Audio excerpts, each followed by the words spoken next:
ஹர ஹர சங்கர ஜய ஜய சங்கர ஹர ஹர சங்கர ஜய ஜய. ஒரு சிறிய நகரத்தில் கசாப்பு கடைக்காரர் ஒருவர் இருந்தார். அவர் பெரும் பக்தர். அவர் தன் தொழிலில் ஈடுபட்டிருந்தாலும் மனதில் இறைவன் நாமத்தை ஜபித்துக் கொண்டே தான் இருந்தார். காலப்போக்கில் விலங்குகளை கொல்வது அவருக்கு கடினமாக இருந்ததால் கொல்வதை நிறுத்திவிட்டார். அதனால் அவர் தன் தொழிலை தொடர வேண்டி இருந்தது. ஏனெனில் வாழ வேறு வழி இல்லை. அதனால் அவர் மாமிசத்தை விலைக்கு வாங்கி சிறிது லாபம் வைத்து விற்றார். மாமிசத்தை எடை போட அவர் ஒரு கல்லை பயன்படுத்தினார். அது ஒரு சாலிக்கிராம கல். ஆனால் அதன் புண்ணியம் பற்றி அவர் அறிந்திருக்கவில்லை. அந்த கல் தன்னிடம் எப்படி வந்தது என்று கூட அவருக்கு நினைவில்லை. அவர் நீண்ட நாட்களாக அதை பயன்படுத்தி வந்தார். ஒரு நாள் அந்தணர் ஒருவர் கடை வழியாக போய்கொண்டிருந்தார். கசாப்பு கடைக்காரர் தராசில் எடை போட சாலிக்கிராமத்தை பயன்படுத்துவதை கண்டார். அந்தணர் வேதனையும் அதிர்ச்சியும் அடைந்து இயற்கைதானே, அவர் கல்லை கூர்ந்து கவனிக்க விரும்பினார். எனவே அதை நன்கு கழுவி தன்னிடம் கொடுக்கும்படி கசாப்பு கடைக்காரரிடம் கூறினார். அது சாலிக்கிராமம்தான் என்று உறுதி செய்து கொண்டார். அந்த புனித கல்லை எடை போட ஏன் பயன்படுத்துகின்றீர்கள் என்று கடைக்காரரிடம் கேட்டார். கடைக்காரர் கலங்கமற்றவர். சாலிக்கிராமம் பற்றியோ அதன் புனிதம் பற்றியோ தனக்கு ஒன்றும் தெரியாது என்று பதில் சொன்னார். உடனே அந்தணர் சாலிக்கிராமம் புனிதமான ஒன்று, மலர்கள் சந்தனம் போன்றவற்றை கொண்டு வழிபட வேண்டிய ஒன்று என்றும் அவர் விளக்கினார்.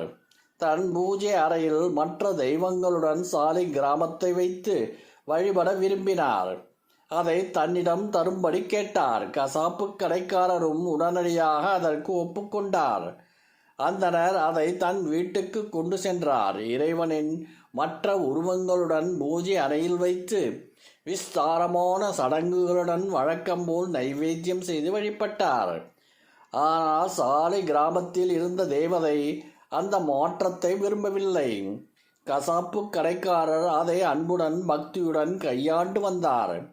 ஆனால் அந்தணரின் வீட்டில் அத்தகைய உணர்வு இல்லை.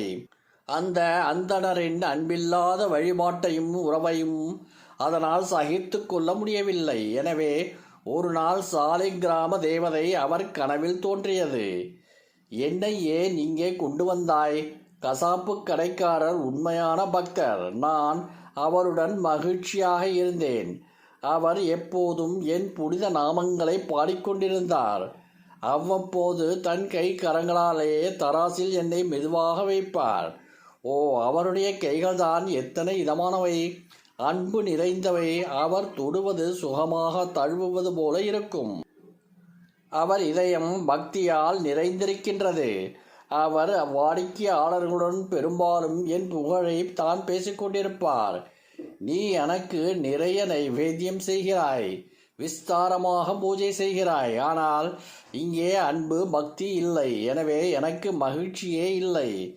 என்னை மீண்டும் கசாப்பு கடைக்காரரிடமே கொண்டு செல். அப்பொழுது நான் மீண்டும் மகிழ்ச்சியாக இருக்க முடியும் என்று கூறியது. இறைவன் அன்புக்காக மட்டுமே ஏங்குகிறான். அவர் வெறும் சடங்குகளும் சம்பிரதாயங்களும் நிறைந்த வழிபாட்டில் திருப்தி அடைவதில்லை. தூய அன்பும் பக்தியும் மட்டுமே அவரை திருப்தி செய்ய முடியும். ஹர ஹர சங்கர ஜய ஜய சங்கர ஹர ஹர சங்கர ஜய ஜய.